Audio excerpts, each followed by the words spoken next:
సింహరాశి. ఈ సింహరాశి వారికి ఆగస్టు నెల 2024 సంవత్సరానికి గాను ప్రొఫెసర్ డాక్టర్ మల్లపూడి సత్యనారాయణమూర్తి నేను మాస రాశి ఫలితాలు చెబుతున్నాను. ముందుగా మనకి ఈ సింహరాశి వారికి ఎలా ఉండంటే గ్రహస్థితిని కనుక మనం తీసుకుంటే మనకి వృషభంలో గురుడు, తర్వాత కన్యలో కేతువు, మీనంలో రాహువు, కుంభంలో శని, ఇవన్నీ బాగున్నాయి. అలాగే మనకి కుజుడు ఆగస్టు 26 నుంచి మనకి మిథునంలో, బుధుడు ఆగస్టు 22 నుంచి కర్కాటకంలో, రవి ఆగస్టు 16 నుంచి సింహంలో, శుక్రుడు ఆగస్టు 25 నుంచి మనకి కన్యలో ఉండడం అనేటటువంటివి జరుగుతాయి. కాబట్టి సింహరాశి వారికి సప్తమ స్థానంలో ఉన్నటువంటి శనిగ్రహ ప్రభావం వలన జీవిత భాగస్వాములతో, వ్యాపార భాగస్వాములతో కాస్త మిస్అండర్స్టాండింగ్స్ రావడానికి అవకాశాలు ఉంటాయి. అలాగే ఈ యొక్క అష్టమ స్థితిగతుడైనటువంటి రాహుగ్రహ ప్రభావం వలన అనేకమైనటువంటి మెంటల్ టెన్షన్స్ అనేటటువంటివి వస్తాయి. ఇంట్లో మెంటల్ టెన్షన్స్, బయట మెంటల్ టెన్షన్స్.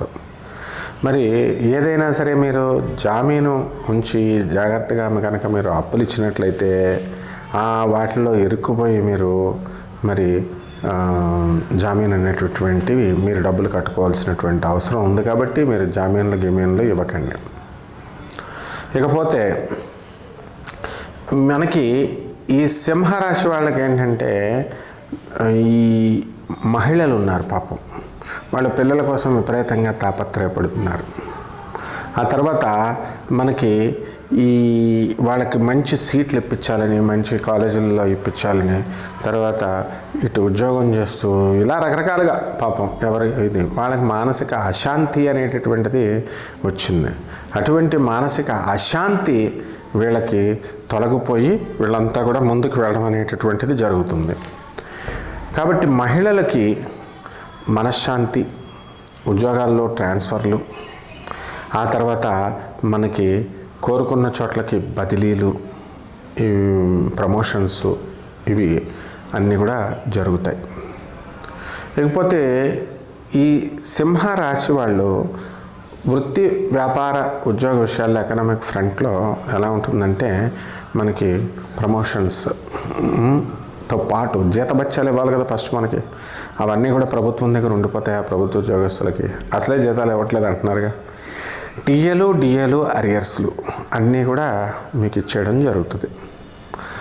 ఏ విధమైన బకాయిలు ఉంచుకోరు. పెన్షనర్స్కి కూడా మీకు ఇవ్వాల్సినటువంటి పెన్షన్స్ అన్నీ కూడా అనా పైసలతో సహా మీకు ఇచ్చేయడం జరుగుతుంది. తర్వాత ఈ ప్రైవేట్ ఉద్యోగస్తులు ఉంటారు. ఆ ప్రైవేట్ ఉద్యోగస్తులందరికీ కూడా మీకు ఎదుగుదల, మీ యాజమాన్యాలు మిమ్మల్ని గుర్తిస్తాయి, మీ వర్క్ని, బోనస్లు ఇవన్నీ కూడా మీకు ఇచ్చి మిమ్మల్ని ప్రోత్సహిస్తారు పనులన్నీ అప్పచెప్పి. కాబట్టి మనము ఎంతసేపు కూడా శారీరక శ్రమ అనేటటువంటిది ఈ నెలలో ఈ యొక్క సింహరాశి వాళ్ళకు ఉంటుంది. ఇండైజెషన్ ప్రాబ్లమ్స్, నిద్రలేమి, ఇవి ఎక్కువగా ఈ రాశి వారికి ఈ నెలలో జరగడం అనేటటువంటిది జరుగుతాయి.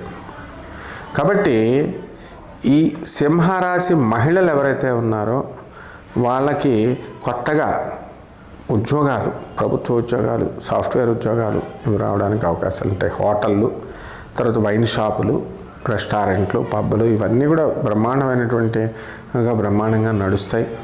ఎలక్ట్రానిక్ సంబంధమైనటువంటి వ్యాపారాలు, ఆ తర్వాత ఈ యొక్క ఫోన్ రిపేర్లు, ఇవన్నీ కూడా మంచిగా నడవవు అన్నమాట. కాబట్టి ఈ వ్యాపారాలన్నీ మనం చేసుకోవాలంటే మనకి ఎలా ఉండాలా, ఓపిక కావాలా, సహనం కావాలా. ఈ నెలలో ఈ సహనము, ఓపిక అనేటటువంటిది మనకి మీ యొక్క గ్రహస్థితిగతులను బట్టి బాగుంటుంది. మీడియా రంగంలో ఉన్నటువంటి వాళ్ళ పరిస్థితి బాగుంటుంది. మరి బ్యాంకుల్లో ఉద్యోగాలు చేస్తున్నటువంటి వాళ్ళకి ప్రమోషన్స్ అనేటటువంటివి వస్తాయి.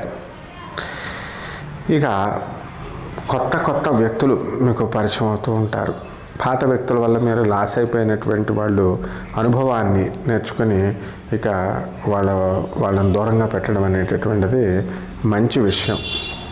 అంటే ఇలాగా మీకు ఇంతకుముందు చేయాలనుకున్నటువంటి ప్రతి పని కూడా మేము చేయలేకపోతున్నామండి అని బాధపడేటటువంటి వాళ్ళంతా కూడా ఇప్పుడు మీరు చేయగలుగుతారు. టీఏలు ఆరియర్స్లు అన్నీ కూడా వచ్చేస్తాయి. రెమెడీస్ దగ్గరికి వచ్చేసరికి ఈ యొక్క సింహరాశి వారికి రాహు జపం చేయండి, రాహు స్తోత్రాలు చదవండి. రాహువుకి కిలోంపావు మినుముల్ని, ఆవు పేడ రంగు ఉన్నటువంటి వస్త్రాలను ఇచ్చి పేద బ్రాహ్మణులకి శనివారం నాడు ఉదయం 8 గంటలకి దానం చేయండి. ఆ తర్వాత ఈ యొక్క దుర్గాదేవికి మీరు హోమం ఇంట్లో చేయించుకోవాలా, చండీ హోమం అనేటటువంటిది. మరి దుర్గాదేవాలకి బెజవాడ వెళ్ళండి, కనకదుర్గమ్మ తల్లి దర్శనం చేసుకోండి. అలాగే మీకున్నటువంటి నవగ్రహాలు, మీ ఇంటి దగ్గర ఉన్నటువంటి నవగ్రహాల చుట్టూ ప్రదక్షిణలు చేసుకోండి. బ్రహ్మాండంగా ఉంటుంది నెలంతా కూడా. శుభమస్తు.